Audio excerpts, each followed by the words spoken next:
unloading the stone cutting machine.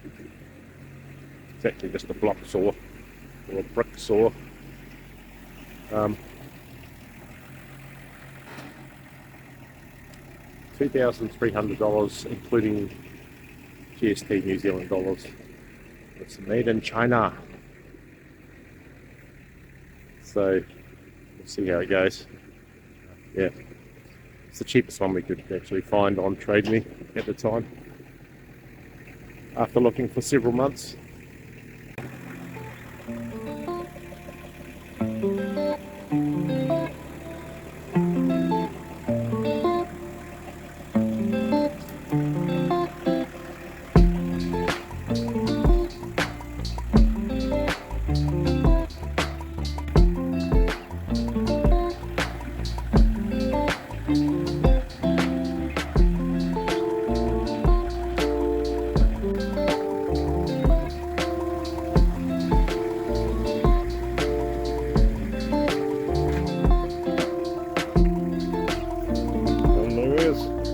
Step one of many.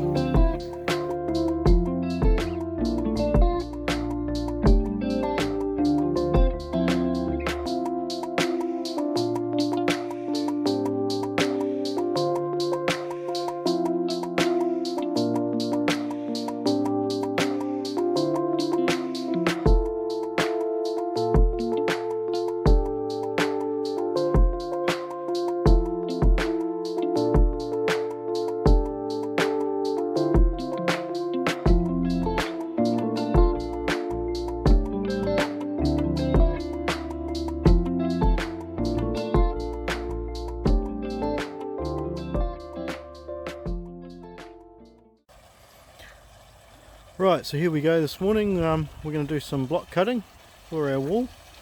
So we've got these 600 mil length blocks that we need to cut to 400, so the same height as these corners. So these corners are 400 high, and we're going to use one of those in between. So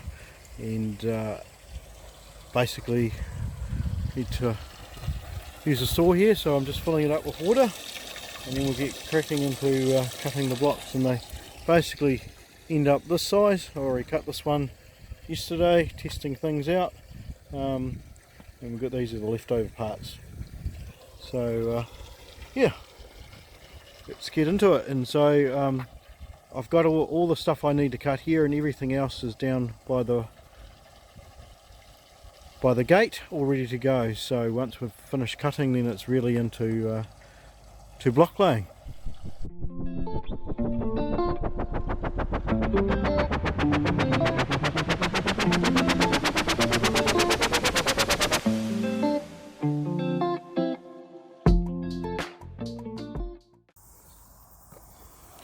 So there we go, we've cut the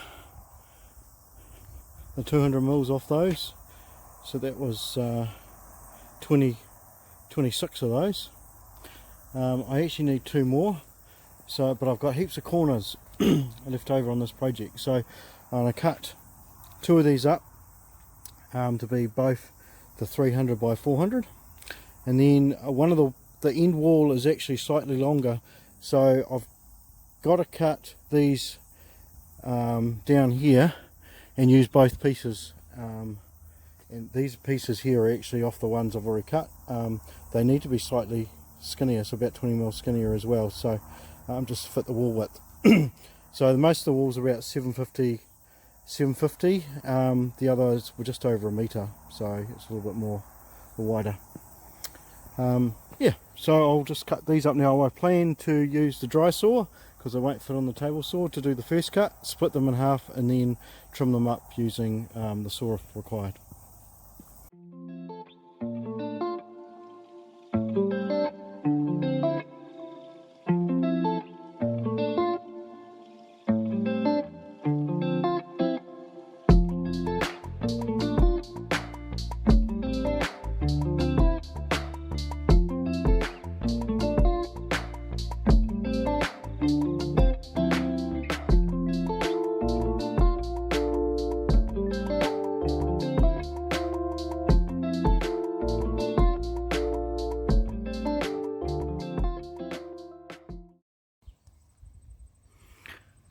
So here we are at the build site, and as you can see, I've already laid out the first set of blocks. They're not actually mortared in or anything, but they're actually laid out, and I didn't video any of this. It was quite laborious, hard work lifting all this into place.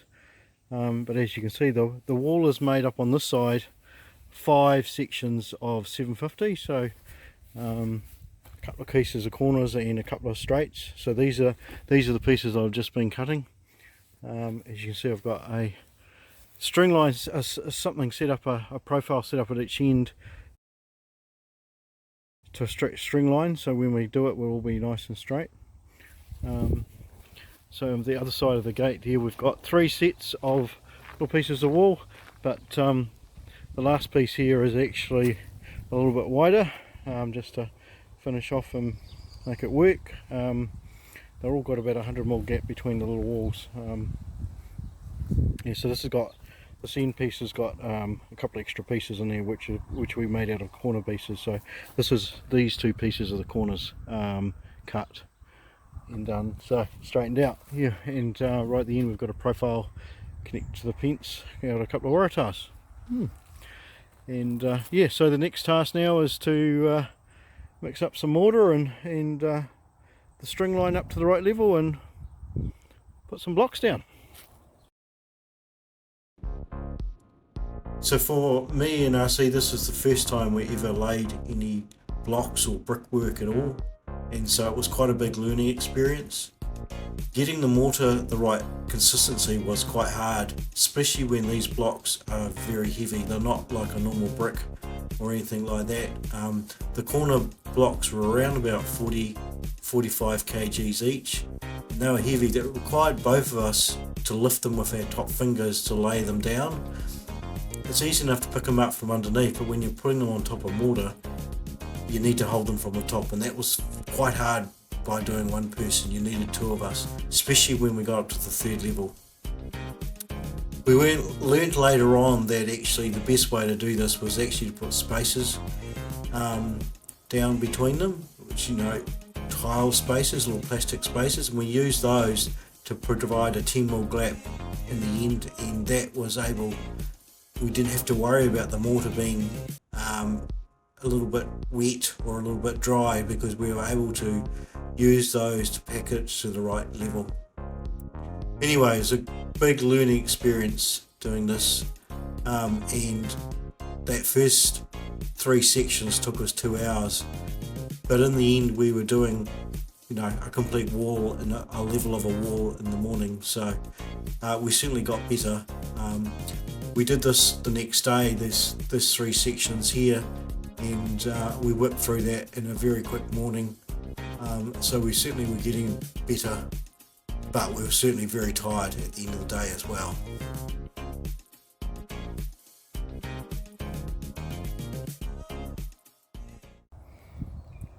Alright, here we are this morning, ready to put the next course on the wall, and so I've got everything quite laid out on this side, ready, all the blocks from the pallets over here, and we're also going to stick these ties in. So the idea is that it ties both sides of the walls together as we go up, which is what they recommend. So just made them out of some flat bracing that you would put in a house, so strap bracing, so that should work quite well, and that might help things a little bit with the leveling too, because the blocks are so heavy. Right, let's get into it.